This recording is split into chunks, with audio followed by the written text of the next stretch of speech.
तर आज नाश्त्यामध्ये बनवलेले होते मस्त असे पोहे आणि ऑमलेट. कृष्णाला हवं होतं हाफ फ्राय, म्हणून तिच्यासाठी हाफ फ्राय बनवलेलं होतं. मस्त असा हेल्दी नाश्ता केला. त्यानंतर अन्वीला आंघोळ घातली, तिला मस्त असं रेडी केलं.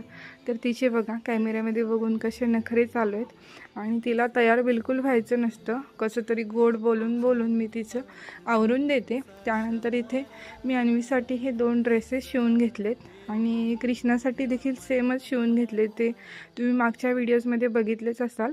अन्वीचे आत्ता आलेले आहेत, ते दाखवायचे राहिलेले होते. तर हे 2 आहेत ते आणि मस्त सुंदर झाले दोन्ही देखील ड्रेस. जसे मला हवे होते त्याच पद्धतीने त्यांनी शिवून दिलेले आहेत. त्यानंतर आम्ही बसलेलो होतो दळण करायला. तर आम्हाला मदतीला आमच्या मॅडम होत्याच, त्यांना जे हवं आहे ते करून दिलं. त्यानंतर बाजूला घेऊन आम्ही मस्त असं आमचं काम करून घेतलं. असा होता आपला आजचा मिनी व्लॉग. चलो बाय.